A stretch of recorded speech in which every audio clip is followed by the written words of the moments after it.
एक बार जोरदार नारा हम लोग लगाएंगे, आवाज दो, हम एक हैं। सम्मानित मंच और यहां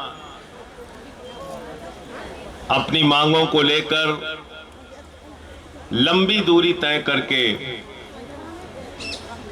देश की सीमा के राज्य से आए हुए आप सभी आंदोलनकारियों का देश की राजधानी दिल्ली में मैं स्वागत करता हूं, अभिनंदन करता हूं, आप सबका वंदन करता हूं।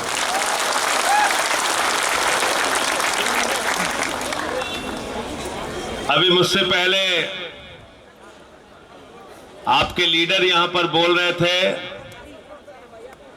कि आपका कद छोटा है, आपकी नाक छोटी है, लेकिन आपका दिल बहुत बड़ा है। लेकिन दुर्भाग्य से इस देश के प्रधानमंत्री जो हैं, उनका सीना 56 इंच का है, लेकिन उसके अंदर दिल बहुत छोटा है।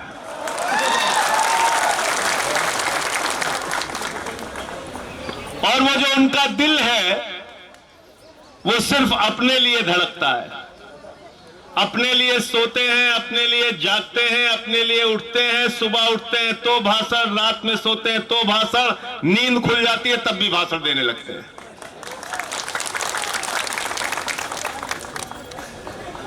भाषण जीवी प्रधानमंत्री हैं हमारे। अभी इस देश में 1 साल तक किसानों का आंदोलन चला, वो आंदोलन अभी भी चल रहा है। और जब वो बिल लेकर आए थे, वो तीनों काला कानून जब पार्लियामेंट में आया था, उस वक्त भी हमने कहा था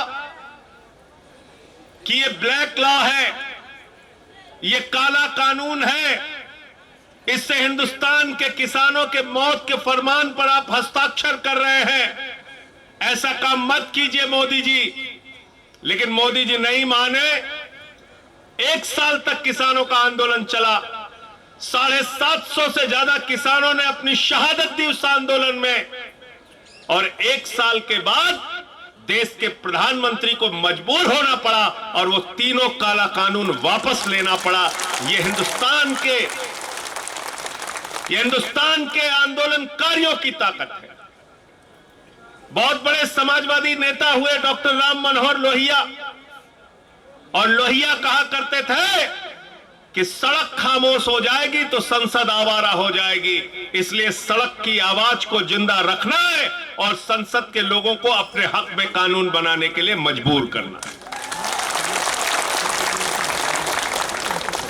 और मैं आपको यह भरोसा दिलाने के लिए आया हूं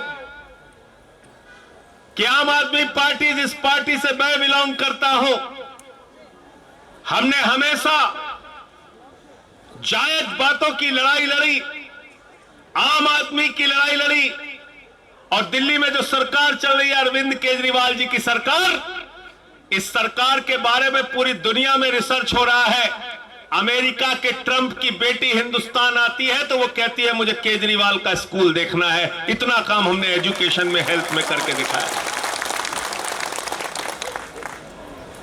आज एजुकेशन में, हेल्थ में, और यहां पर महिलाएं, नारी शक्ति बैठी हुई है। महिलाओं के लिए दिल्ली एक ऐसा राज्य है जहां पर बस की यात्रा पूरी तरीके से फ्री करने का काम दिल्ली के केजरीवाल जी ने किया। आपकी सेपरेट स्टेट की डिमांड के बारे में अभी आपके लीडर से हमारी बातचीत हो रही थी, उन्होंने सारे पॉइंट्स रखा। त्रिपुरा जिन लोगों का है,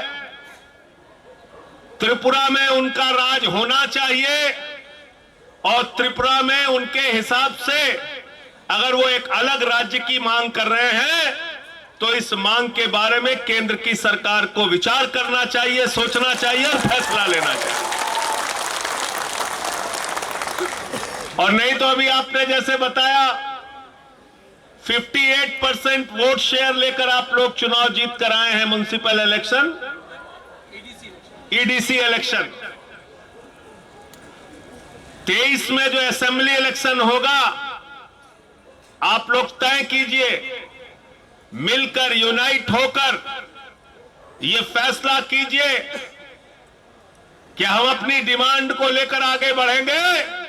अगर बीजेपी हमारी बात को नहीं सुनती तो 2023 में बीजेपी की जमानतें जब्त करा के वहां से उनका सफाया करने का काम करें। और ये बात मैं इसलिए कह रहा हूं कि बीजेपी ने एक फॉर्मूला दे दिया आपको। वो फॉर्मूला क्या है?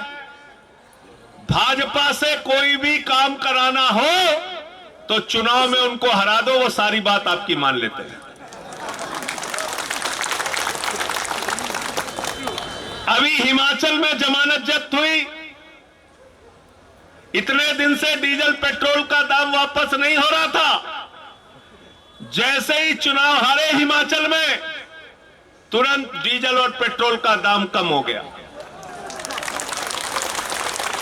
उत्तर प्रदेश में मोदी जी चुनाव की रैली करने गए, सभा करने गए, पूरी भारतीय जनता पार्टी की शक्ति लग गई, भीड़ इकट्ठा करो, भीड़ इकट्ठा करो, भीड़ इकट्ठा करो।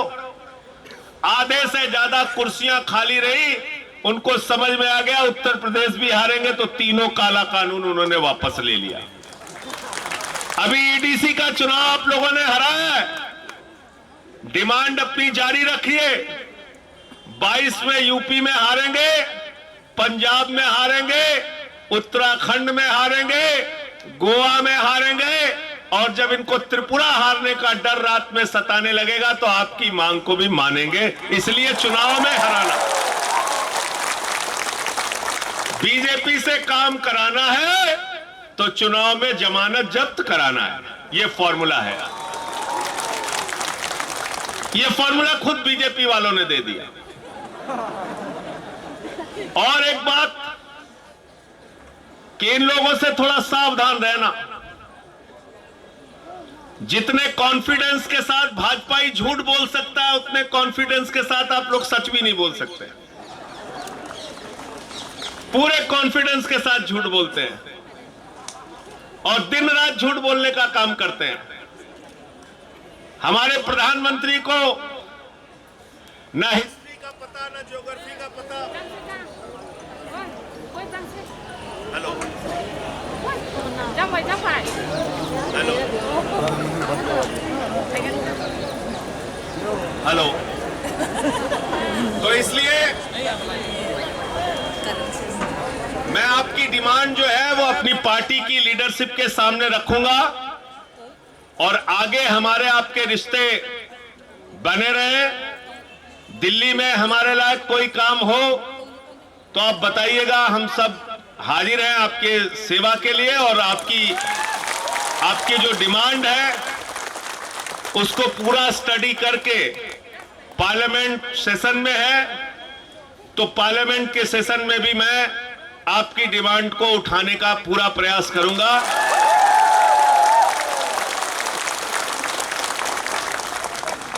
क्योंकि अभी पार्लियामेंट में धक्केशाही चल रही है।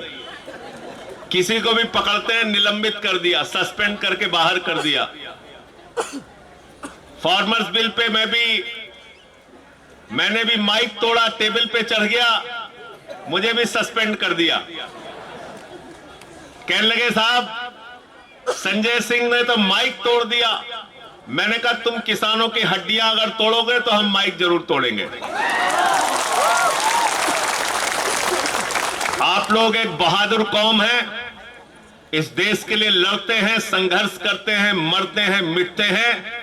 हाथ में तिरंगा लेकर आप दिल्ली की धरती पर आए हैं। मैं आपको यकीन दिलाना चाहता हूं, आपके इस जंग में, आपकी इस लड़ाई में आपका ये भाई आपके साथ रहेगा। बहुत बहुत शुक्रिया, आपने मुझे यहां बुलाया और इतना सम्मान दिया।